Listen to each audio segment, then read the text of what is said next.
Again आज हम बात कर रहे हैं अनीमिया पर।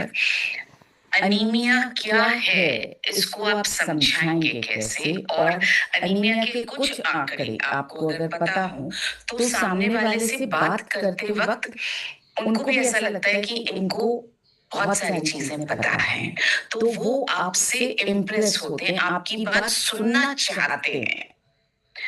इसलिए कुछ आंकड़ों को आप मैं जो यहाँ बताऊं वो अपनी डायरी में नोट कर लीजिए। आपको थोड़े थोड़े भी आंकड़े अगर याद रह जाएंगे तो बात करना आपके लिए आसान होगा। उसके बाद मैं आपको एक दो लाइंस में बताऊंगी कि अनीमिया को आप डिफाइन कैसे करें, और फिर हम चलेंगे उसके सीड्स के समाधान की तरफ। तो आज हम ये तीनों चीजें समझेंगे, अनीमिया से जुड़े हुए कुछ आंकड़े, उस समस्या को आपको परिभाषित कैसे करना है, किसी को बहुत आसान भाषा में कैसे समझाना है, और फिर उसके समाधान के इम्पोर्टेंट पॉइंट्स आपको क्या क्या याद रखने हैं और कैसे बात करनी है।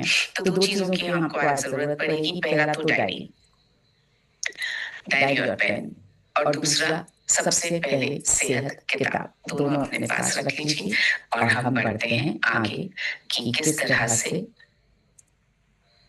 हम समझ सकते हैं। चलिए थोड़े से कुछ आंकड़ों पर नजर इसलिए डालते हैं ताकि किसी से बात करने के लिए हमारे पास में कुछ सॉलिड चीजें हो कि हम क्यों अनीमिया पर इतना फोकस कर रहे हैं। क्योंकि भारत में जो महिलाएं हैं, भारतीय महिलाएं, उनकी जो औसत ऊंचाई होती है वो करीब 5 फीट 1 इंच होती है, और उनका वजन होता है करीब 56 किलो। ये औसत की बात कर रही हूँ मैं। लेकिन अगर आप बाकी जगहों की देखेंगे, स्वीडन, नॉर्वे, स्विट्जरलैंड, अमेरिका, चीन, आप अमेरिकन भी याद रख लें तो भी ठीक है। 5 फीट 4 इंच होती है वहां की सबसे ज्यादा लंबी महिलाएं तो स्वीडन की होती हैं, लेकिन अमेरिकन महिलाएं 5 फीट 4 इंच औसत लंबाई होती है, और उनका औसत वजन करीब 78 केजी 79 केजी होता है। तो अपने यहाँ से करीब 22-20 किलो तो ज्यादा वजन होता है। मगर उससे ज्यादा इंपॉर्टेंट ये है कि हाइट अपने यहाँ से एवरेज तौर पर 3 इंच ज्यादा होती है। ये आंकड़ा अगर आप याद रख लेंगे, सारे आप याद न रखें, सिर्फ इतना याद रखें, अपने यहाँ average 5 feet 1 inch height, America में एवरेज 5 फीट 4 इंच हाइट। तो यहाँ पर अमेरिका हमसे आगे है। शारीरिक रूप से निष्क्रिय महिलाएं, शारीरिक रूप से निष्क्रिय मतलब जो रेगुलर एक्सरसाइज नहीं करती हैं, जो रेगुलरली वॉक नहीं करेंगी, योगा नहीं करेंगी, वो महिलाएं इंडिया में सबसे ज्यादा हैं, 57%।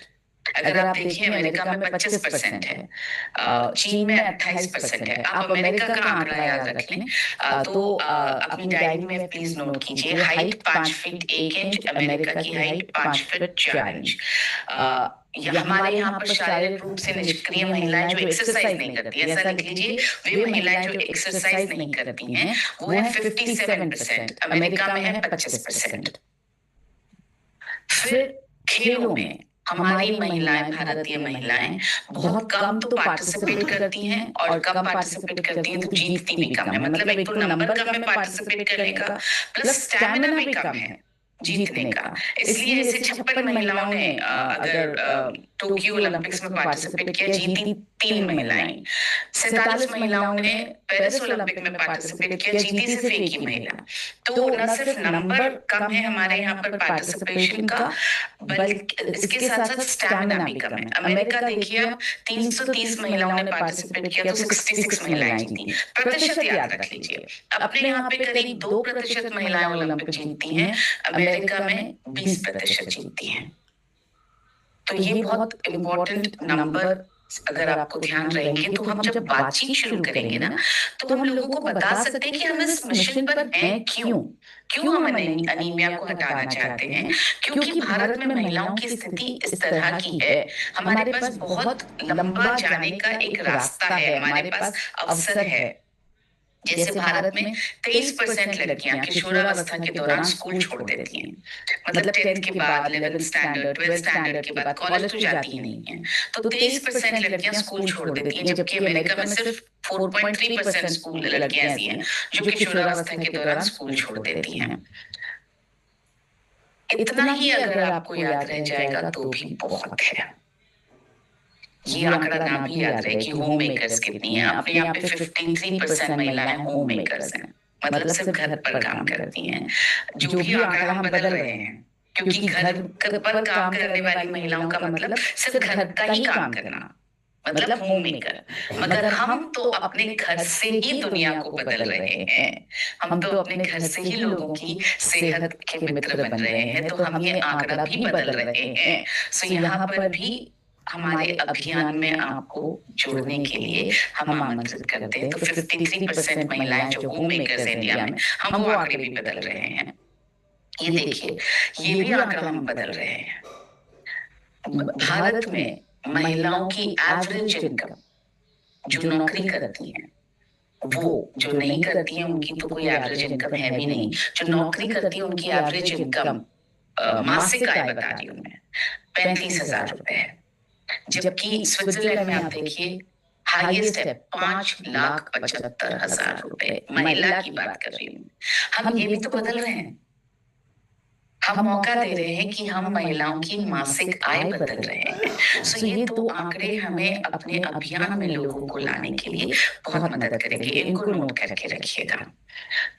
तो इतना होने पर भी हर क्षेत्र में हम पीछे क्यों हैं? क्योंकि अनीमिया एक बड़ा कारण है, क्योंकि फिजिकल और इमोशनल ताकत हमें नहीं मिलती। अब मैं आपको बताने जा रही हूँ कि ये अनीमिया को हम डिफाइन कैसे करेंगे। बहुत सिंपल शब्दों में आपको बता रही हूँ मैं कि अनीमिया को हम डिफाइन कैसे करेंगे। ये देखिए, ये है वो वजह जिसको आपको याद रखना है और ऐसे ही आपको बताना है। आपको ये बताना है कि मासिक धर्म के दौरान जो महिला को या किसी भी बिटिया को जब मासिक धर्म होता है, तो कम से कम 30 ml ब्लड उसके शरीर से निकल जाता है, वो 3 से 5 दिनों में। या सबसे ज्यादा जो रिकॉर्ड किया गया है शोध में, वो है 180 ml। और एवरेज तौर पर 80 ml ब्लड उसके शरीर से निकल जाता है, चाहे वो कोई बेटी हो, मतलब अविवाहित महिला हो, या वो विवाहिता हो, या वो एक माँ बन चुकी हो। जिस भी बिटिया या महिला के शरीर से को मासिक धर्म होता है, उनके शरीर से एवरेज तौर पर 80 ml खून बाहर निकल जाता है। इतने खून के कारण आयरन कितना बाहर निकलता है देखिए, एवरेज तौर पर 14 mg आयरन शरीर से बाहर निकल जाता है। अब आप यहाँ पर ये पूछिए उनसे, भरपाई करने के लिए क्या करते हैं? आपको सिर्फ 2 ही फैक्ट्स बताने हैं कि जिस भी बिटिया या जिस भी महिला को मासिक धर्म हुआ, उसके शरीर से एवरेज 80 ml खून बाहर निकल जाता है, 14 mg आयरन बाहर निकल जाता है। इसकी भरपाई के लिए हम क्या करते हैं या आप क्या करते हैं? मैं तो बोल रही हूँ तो मेरे रोंगटे खड़े हो रहे हैं, क्योंकि जवाब यही आने वाला है, कुछ नहीं करते। किसी भी घर में ऐसा नहीं होता कि आयरन से समृद्ध चीजों को ज्यादा खिलाया जाता हो जब बिटिया को मासिक धर्म शुरू होने लगता है। मिनारकी के बाद जब मासिक धर्म शुरू होता है, उस पीरियड को बोलते हैं मिनारकी। तो मिनारकी के बाद में ऐसा किसी भी घर में मैंने नहीं देखा है, मुझे पता नहीं, हो सकता है आपका अनुभव कुछ अलग रहा हो। मेरा अनुभव यही है और डेटा भी यही कहता है कि घरों में बिटिया को कुछ अलग आयरन समृद्ध नहीं खिलाया जाता है। तो जब ये कमी लगातार हर महीने बनी रहेगी, तो धीरे धीरे अनीमिया की ओर उसका शरीर बढ़ने लगता है और एक बिटिया को अनीमिया, आयरन डेफिशिएंसी अनीमिया का खतरा बढ़ जाता है। बहुत बार ऐसा होता है, सालों निकल जाते हैं, पता ही नहीं लगता है कि आयरन डेफिशिएंसी अनीमिया है। लोगों को लगता है तो बहुत नॉर्मल चीज है। इतना आप डिफाइन कर लेंगे ना, 80 ml खून की हानि, 14 mg आयरन, और हम भरपाई के लिए कुछ एक्स्ट्रा खिलाते नहीं है। बस इतनी चीजें याद रख के आप बोलिए, जब भी कमी लगातार बनी रहती है तो आयरन डेफिशिएंसी अनीमिया हो जाता है। इसके बाद हम आते हैं सोल्यूशन। उसके बाद पर लोग अगर आपसे ये कहें कि मुझे ऐसा नहीं होता या हमारे यहाँ पर ऐसा नहीं होता, तो मैं आपको 2 तरीके बता रही हूँ जिससे आप कैसे एक second, I go on to that slide straight away, जिससे आप कैसे उनसे पता करेंगे या उन्हें ये एहसास दिलाएंगे कि आपको पता नहीं होते हुए भी हो सकता है कि ये अनीमिया आपके घर में भी हो रहा हो, तो वो आप पता कैसे करेंगे?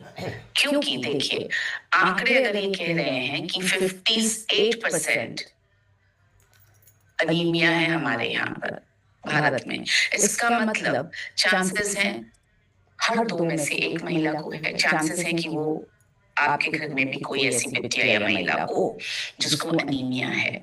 तो ये क्वेश्चन है, हेमोग्लोबिन का अनुमान लगाने के लिए ये क्वेश्चन है, जिसमें आप 15 सवाल, जीभ या मुंह में घाव होते हैं क्या, आपकी सांस छोटी आती है क्या, खड़े होने पर चक्कर आते हैं क्या, या सिर घूमता है क्या, भुरभुरे हैं क्या, आपके नाखून जल्दी टूट जाते हैं क्या, चलते समय सांस लेने में कठिनाई होती है क्या, आपके हाथ पैर ठंडे पड़ जाते हैं क्या। ऐसी बहुत सारी क्वेश्चंस इसमें दिए गए हैं जिनसे अनीमिया का पता लग सकता है। अगर इनके जवाब हाँ में आने लगे, जितने ज्यादा हाँ में जवाब मिलेंगे उतना ज्यादा हेमोग्लोबिन कम होने का खतरा होगा, पोषक तत्वों की कमी की संभावना उतनी अधिक होगी और उतना अधिक उन्हें हमारी मदद की जरूरत है। अपने रक्त में हेमोग्लोबिन के स्तर का अनुमान अपन कैसे लगवाएं? ये हेमोग्लोबिन एस्टिमेशन बुकलेट आप सबने देखी होगी। आप में से जितने लोग इस अभियान में नए हमारे साथ जुड़े हैं, इस हेमोग्लोबिन एस्टिमेशन बुकलेट का आप जरूर यूज करें, क्योंकि इससे हम बहुत आसानी से आंखों के नीचे का हिस्सा देखकर या अपने नाखूनों का रंग देखकर या अपने जीभ का रंग देखकर अनुमान लगा सकते हैं कि कहीं आपका हेमोग्लोबिन कम तो नहीं है। ये वही तरीका है जो डॉक्टर्स भी यूज करते हैं, और ये तरीका आप कलर को सिर्फ मिलाना है आपको इस हेमोग्लोबिन एस्टिमेशन बुकलेट के साथ में, और आप बता सकेंगे, अनुमान लगा करके बता सकेंगे कि आपका हेमोग्लोबिन शायद कम लग रहा है। बहुत काम का टूल है ये, आप इसे इस्तेमाल करें। तो इस तरह से ये बहुत छोटा सा टूल, बहुत काम का टूल आपकी मदद कर पाएगा किसी भी बिटिया या किसी भी महिला के हेमोग्लोबिन का अनुमान लगाने में।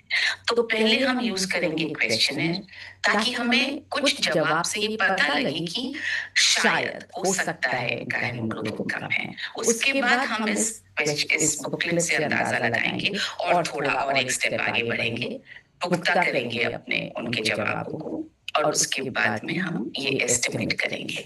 एस्टिमेशन के बाद में आप उन्हें लैब में जाकर के टेस्ट कराने की सलाह दे सकते हैं। एस्टिमेशन के बाद जैसे ही लगा कि हेमोग्लोबिन कम लग रहा है, हमको सोल्यूशन की बात करनी चाहिए कि आप चिंता न करें, आप घबराएं ना। इसका पूरा सोल्यूशन, सीड्स का सोल्यूशन हम आपको आपके लिए लेकर आए हैं। तो अब मैं आपको दे रही हूँ सोल्यूशन, और इसके लिए मैं आपसे निवेदन करूंगी, अगर आपके पास में सबसे पहले सेहत है किताब, तो प्लीज उसे खोलें और उसका पेज नंबर 54 से खोलें। मैं जो जो चीजें आपको बताऊं आप अंडरलाइन करते रहिए। बहुत बार क्या होता है, जब हम सीन्स पर बात करते हैं और पीपीटी दिखाते हैं, तो आप लोगों को लगता है ये स्लाइड मेरे पास जब तक पहुंचेगी तभी तो मैं बात कर पाऊंगा या बात कर पाऊंगी, ये पीपीटी मेरे पास नहीं आएगा तो मैं कैसे बात करूंगी या करूंगा। तो आपको पास पीपीटी हो या ना हो, आपके पास अगर ये सबसे पहले सेहत, अच्छा दिखाना, हाँ, ये सबसे पहले सेहत अगर आपके पास किताब है, तो सीड्स आपके पास हाथ में ही है। ये पेज नंबर 54 में आपको दिखा रही हूँ, आप अंडरलाइन कर लेंगे तो ये पॉइंट्स आप किसी को भी बता सकते हैं। ये पॉइंट्स हमेशा आपके साथ रहेंगे। अगर आपने याद कर लिए, आप जितने लोगों से बात करेंगे ना, आपको ये पॉइंट्स उतने ज्यादा याद होते चले जाएंगे। आपने 2 लोगों से बात की, कुछ पॉइंट्स याद हो जाएंगे, आपने 3-4 लोगों से बात की, आपको और ज्यादा पॉइंट्स याद हो जाएंगे। तो चलिए, सबसे पहले सीड्स में सबसे पहला जो है वो है स्लीप। आई एम श्योर आपको अब तक याद हो गया होगा, सीड्स का मतलब स्लीप, और उसके बाद आगे हम बात करेंगे। तो पहला एस है स्लीप। तो आप देख सकते हैं यहाँ पर 3 पॉइंट्स लिखे हुए हैं। हर रात कम से कम 8 घंटे की नींद लेनी है, भरे पेट बिस्तर पर नहीं सोना है। यहाँ पर क्यों 8 घंटे की नींद पर जोर दिया है? क्योंकि महिलाएं अक्सर कम सोती हैं, देर से सोएंगी जब तक पूरा परिवार का ध्यान न रख लिया जाए, वे लोग ना सो जाएं, और सबसे जल्दी उठती हैं, तो उनकी नींद सबसे कम होती है घर में।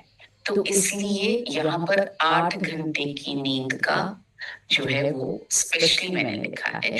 आप 8 घंटे की नींद अंडरलाइन कर लीजिए, कम से कम 8 घंटे की नींद। अपनी बुक में 8 घंटे की नींद को आप अंडरलाइन कर लीजिए। फिर आप देख सकते हैं ज्यादा भरे पेट बिस्तर पर नहीं जाना है, 3 घंटे पहले खाना खा लेना है, सोने से 3 घंटे पहले, और दिन भर थोड़ा एक्टिव रहना है। इसके साथ साथ अगर आप इसको पेज नंबर 54 पर देखेंगे, एक पॉइंट और लिखा हुआ है मैंने, जो इम्पोर्टेंट पॉइंट है और बहुत इंटरेस्टिंग पॉइंट है। केले की चाय बनाने का पॉइंट लिखा हुआ है, जो नींद लाने में मदद करती है। और बहुत लोगों ने ये एक्सपेरिमेंट किया कि अगर केले की चाय बना के पी तो क्या नींद आई, और उनको नींद आई। तो ये एक अलग पॉइंट है, एक यूनिक पॉइंट है जो कोई बता नहीं रहा है। इस पॉइंट से आप ये साबित कर सकते हैं, आप उनको ये बता सकते हैं कि हम जो बात करते हैं वो न सिर्फ असरकारक करते हैं, बल्कि वो बात भी करते हैं जो अलग है। मतलब हम दोनों का कॉम्बिनेशन, वो नहीं जो आपको सब जगह सुनने को मिलेगी। तो इसलिए ये इंटरेस्टिंग पॉइंट है, आप इस पॉइंट को आप अंडरलाइन करके रखिए। तो 8 घंटे की नींद आप अंडरलाइन करके रखिए, और ये चौथा पॉइंट आप अंडरलाइन करके रखें। अब बढ़ते हैं ई की तरफ, इमोशनल स्वास्थ्य की तरफ, कि कैसे हम खुश रह सकते हैं, भावनात्मक स्वास्थ्य की तरफ। आप देखेंगे कुछ पॉइंट्स लिखे हुए हैं कि जब आपको गुस्सा आए तो आप गहरी नींद, सॉरी, उस जगह से हट करके अपने आप को शांत कर लें। आप पुरानी तस्वीरों को देख करके आप अपने मन को अच्छा कर सकती हैं। महिलाओं को पुरानी यादों से, पुरानी चीजों से बहुत खुशी मिलती है। ये हमारा नेचर है। पुरुष शायद इतना खुश ना हो, मगर हम महिलाओं को बहुत खुशी मिलती है। तो इसलिए ये एनीमिया का चैप्टर महिलाओं को ध्यान में रखते हुए ज्यादा लिखा गया है। तो ये पॉइंट बहुत इंपॉर्टेंट है। तीसरी चीज, प्रतिक्रिया देने की बजाय सोच समझकर जवाब देने की कोशिश करें। प्रतिक्रिया मतलब हम तो एक तो हम इमीडिएटली किसी बात का जवाब दे देते हैं, दूसरा हम सोच समझ कर कि क्या ये अभी मेरे लिए बोलना जरूरी है, पहले मैं सुनूं, उस बात को मैं डाइजेस्ट करूं और उसके बाद उसका जवाब दूं। इसके अलावा एक जो बहुत इंपॉर्टेंट पॉइंट जो यहाँ पर नहीं है मगर बुक में है, 54 नंबर के पेज पर आप देखिए, भावनात्मक स्वास्थ्य, पॉइंट नंबर 4। अगेन इस पर लोग अफर्मेशन की बात करते हैं, पॉजिटिव स्टेटमेंट की बात करते हैं कि आपको अफर्मेशंस करने चाहिए, लेकिन कोई भी किसी स्वास्थ्य की स्थिति से जोड़ करके बात नहीं कर रहा है। हम करेंगे। सो आपको अनीमिया से ठीक होने के लिए कौन सा अफर्मेशन करना चाहिए, ये लिखा हुआ है। चौथे पॉइंट पे अगर आप देखें तो लिखा है, मैं अपने जीवन के हर क्षेत्र में खुशी महसूस करता हूँ या करती हूँ, मैं जिंदगी से प्यार करता हूँ या करती हूँ।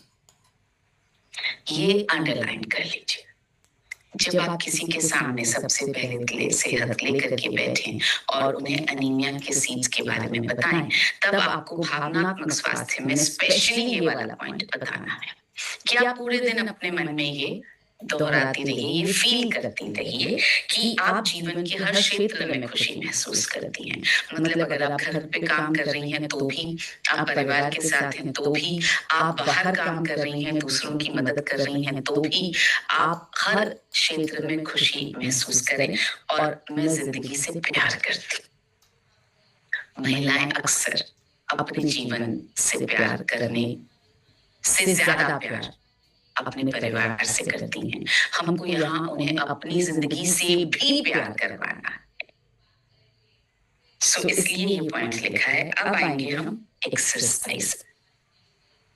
आप एक्सरसाइज में सबसे पहले सेहत में देखें, उसी पेज नंबर पे, 54 नंबर पे पहला पॉइंट है, रोजाना 30 मिनट तक टहलें या डांस करें। ये जो डांस करें वाला पॉइंट, डांस करें अंडरलाइन करें। ये मैंने इसलिए लिखा है यहाँ पर क्योंकि महिलाओं को डांस करना अच्छा लगता है और बहुत सारी महिलाओं को डांस करने में झिझक महसूस होती है। अच्छा लगता है लेकिन झिझक महसूस होती है। और डांस करने से जो खुशी मिलती है ना, वो टहलने में नहीं है। दूसरी बात और भी है, अगर टहलेंगी ना तो महिलाएं साथ साथ टहलेंगी, साथ साथ टहलेंगी तो बातें ज्यादा करेंगी, टहलेंगी कम। डांस करेगी ना तो आपस में बातें नहीं होती, फिर दिमाग में सिर्फ मस्ती ही रहती है। सो डांस एक ऐसी एक्सरसाइज है जिसमें इंसान सिर्फ अपने साथ रहता है और अपने साथ खुश रहता है। इसलिए मैंने यहाँ पर डांस करना स्पेशली लिखा है। आप डांस करें को हाईलाइट करें, और बात भी आप जब किसी से करें तो उनसे यही कहें कि एक्सरसाइज महिलाओं के लिए जो सबसे अच्छी एक्सरसाइज है डांस करना। आप उन्हें एनकरेज कर सकते हैं डांस के छोटे छोटे ग्रुप्स बनाने के लिए कि हम सब इकट्ठे होंगे रोज शाम को तो म्यूजिक चला के डांस ही करें। तो ये एक बहुत अच्छा आपके लिए बात करने के लिए बहुत अच्छा पॉइंट है और इसका असर बहुत अच्छा होता है। एक लास्ट पॉइंट भी आप अंडरलाइन कर लीजिए। 15 मिनट तक कपालभाति प्राणायाम करें। रोजाना 100 बार से ज्यादा करने पर यह प्राणायाम रक्त को बेहतर बनाने में मदद करता है। कपालभाति प्राणायाम करना तो बहुत इंपॉर्टेंट है, ये तो लोग आपको बता देंगे। कितनी बार करना चाहिए ये जैसे ही आपने बता दिया ना, क्वांटिफाई कर दिया, तो लोगों को ये लगता है कि अरे ये तो करना मेरे बस में है, 100 बार तो मैं कर सकती। 100 बार अगर एक बार पहली बार में नहीं कर पाएंगे तो कम से कम पता तो है ना कि आज मैंने 10 बार किया, कल मैं 20 बार करूंगी, मुझे 100 बार तक पहुंचना है। लक्ष्य दे दिया आपने। जैसे टीसी सर हमें लगातार लक्ष्य की तरफ ले जा रहे हैं ना, ग्रोथ लक्ष्य है, सेवा करना लक्ष्य है, स्वास्थ्य के बारे में बात करना लक्ष्य है, सेहत के सितारे बनना हमारा लक्ष्य है, तो सेहत के मित्र बनना हमारा लक्ष्य है। तो उसी तरह से आपने सामने वाले को एक लक्ष्य दे दिया, 100 तक पहुंचना है। तो इससे आसानी होती है सामने वाले को फॉलो करने। तो इसको भी आप अंडरलाइन कर लीजिए। आज मैं आपको सीड्स एक्सप्लेन नहीं कर रही हूँ, आज मैं आपको बता रही हूँ आपको कैसे एक्सप्लेन करना है, और ये सब आपके पास लिखा हुआ है। आपको किसी के पास जाने की जरूरत नहीं है, आपको किसी से पूछने की जरूरत नहीं है कि हम कैसे करें, हमको पीपीटी दे दीजिए, हमको लिख के दे दीजिए, कुछ करने की जरूरत नहीं है, आपके पास है। बस आप अंडरलाइन करके रखिए इन पॉइंट्स पर आपको बात करनी है।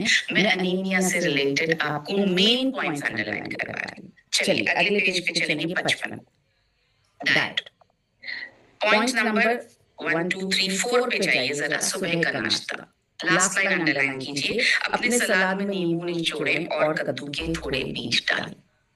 नींबू निचोड़ना ये हम सबको पता है विटामिन सी आयरन के एब्जॉर्प्शन को बढ़ाता है।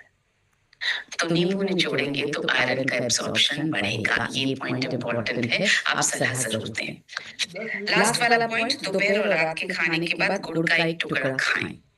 इसको अंडरलाइन कर लीजिए प्लीज, लास्ट वाले पॉइंट को, क्योंकि गुड़ में आयरन होता है और गुड़ खाने से एसिडिटी भी कम होती है, और गुड़ खाने से जो खाने के बाद मीठा खाने की इच्छा होती है वो भी सेटिस्फाई हो जाती है, तो आप एक्स्ट्रा मीठा नहीं खाएंगी। तो इसलिए ये 3 फायदे हैं गुड़ खाने के। तो गुड़ खाएं आप, और गुड़ अपना पुराना बहुत पुराना तरीका है कि खाने के बाद गुड़ थोड़ा सा खाया जाता है। तो ये आप नोट कर ले, ये आप अंडरलाइन कर ले प्लीज। फिर आते हैं पेज नंबर 56 पर। पहले 4 पॉइंट्स इंपॉर्टेंट हैं। नींबू के रस का सेवन, जैसा मैंने आपको पहले भी बताया, इसको अंडरलाइन कर लीजिए। दूसरा पॉइंट, कौन से सब्जियों का ज्यादा सेवन करना है, उसको अंडरलाइन कर लीजिए। इसमें सारी वो सब्जियां आ गई हैं जिनमें आयरन भरपूर होता है, तो आप सलाह दे सकते हैं। फिर तीसरे पे फल कौन से खाने की सलाह देनी है, आप वो अंडरलाइन कर लीजिए। और चौथा है काले चने और काले तिल का ज्यादा से ज्यादा सेवन करें। पीपर और इमली का सेवन भी रक्त बढ़ाने में सहायक है। ये वैसे पॉइंट्स हैं जो जनरली कोई बताता नहीं है। मेडिकल प्रैक्टिशनर्स तो बिल्कुल नहीं बताते इन पॉइंट्स को। हम अगर बताएंगे तो हम एक्चुअली सच्ची तरीके से सेहत मित्र बन पाएंगे सबके, और लोग हमारे पास आएंगे। हमारी जो सोशल इमेज है, जो छवि है, वो कितनी ज्यादा इंप्रूव होने लगेगी। लोगों को समझ में आने लगेगा ये वाकई हमारी सेहत के मित्र हैं, बहुत अच्छे पॉइंट्स बता करके सलाह देते हैं। फिर आप आइए 1 2 3 4 5 6 नंबर पॉइंट पर। अनीमिया की स्थिति में देशी घी का शुद्ध घी बहुत लाभदायक है। इसे दाल, सब्जियों और खिचड़ी में कच्चा इस्तेमाल करें। ये भी बहुत इंपॉर्टेंट पॉइंट है, कच्चा उपयोग करना है, पका करके नहीं। फिर आते हैं पेज नंबर 57 पर। पहला पॉइंट, अतिरिक्त सुझाव का पहला पॉइंट, ढले हुए लोहे के बर्तनों में खाना बनाएं। लोहे के बर्तनों में खाना बनाने से आयरन का कंटेंट जो है खाने में वो बढ़ जाता है। इसके बाद आइए सप्लीमेंट्स वाले पेज पर, राइट साइड पर 58 पेज नंबर, आप देख सकते हैं आयरन, फोलेट, B12, ये जो तीनों हैं ऊपर वाले तीन, इनको आप लिख लीजिए, ये ट्रियो है, ये तिकड़ी है हेमोग्लोबिन बढ़ाने के लिए। ये सबसे ज्यादा जरूरी, पहले तीन, और ये तीनों हमारे न्यूट्रीचार्ज वुमेन में मौजूद हैं और इसलिए वो हेमोग्लोबिन बढ़ाने में बहुत मदद करता है। क्लिनिकली प्रूवन है हेमोग्लोबिन बढ़ाने के लिए। तो इन तीनों को आप मार्क कर लीजिए, सबसे इंपॉर्टेंट है। उसके अलावा मार्क कीजिए आप विटामिन सी, क्योंकि मैंने आपको बताया कि नींबू एब्जॉर्प्शन के लिए हेल्प करता है, तो इसलिए विटामिन सी भी मार्क कीजिए। हमारे न्यूट्रीचार्ज वुमेन में विटामिन सी भी डला हुआ है। फिर मार्क कीजिए प्रोटीन। प्रोटीन हेमोग्लोबिन का एक फंडामेंटल हिस्सा है। हेमोग्लोबिन, हीम आयरन को बोलते हैं, ग्लोबिन एक प्रोटीन है। लिख लीजिए please, haemoglobin is equal to haem plus globin. Haem is equal to iron, globin is equal to protein. तो बिना प्रोटीन के हेमोग्लोबिन बनेगा नहीं। एक्चुअली अगर प्रोटीन कम होता है ना, वो भी अनीमिया में परिवर्तित हो जाता है, जिसको बोलते हैं प्रोटीन डेफिशिएंसी एनीमिया। इसलिए प्रोटीन लेना जरूरी है। तो आप प्रोटीन को अंडरलाइन कर लीजिए और लास्ट अंडरलाइन कीजिए ओमेगा 3 को। ओमेगा 3 के बिना सेल्स आयरन को अपने अंदर एब्सॉर्ब कर नहीं पाएंगे। सो हमने अंडरलाइन किए 6 पोषक तत्व, आयरन, फोलेट, विटामिन B12, ये तिकड़ी है हेमोग्लोबिन बढ़ाने के लिए। उसके बाद हमने अंडरलाइन किया विटामिन सी, हमने अंडरलाइन किया प्रोटीन और हमने अंडरलाइन किया ओमेगा 3। ये हुआ सीड्स, और इसमें सप्लीमेंट्स में आपको PVMFO पूरी तरह से मदद कर सकता है हेमोग्लोबिन बढ़ाने के लिए। न्यूट्रीचार्ज वुमेन तो वैसे भी हेमोग्लोबिन बढ़ाने के लिए क्लिनिकली प्रूवन है, तो अनीमिया हटाने के लिए और स्टैमिना बढ़ाने के लिए। और इसके बहुत सारे साइड इफेक्ट्स और भी है ना, बाल अच्छे हो जाएंगे, आपकी स्किन अच्छी हो जाएगी, आपकी जो है चेहरे की झुर्रियां कम हो जाएंगी, आपकी मेंस्ट्रुअल हेल्थ अच्छी हो जाएगी। ये सब तो न्यूट्रीचार्ज वुमेन के साइड इफेक्ट्स हैं।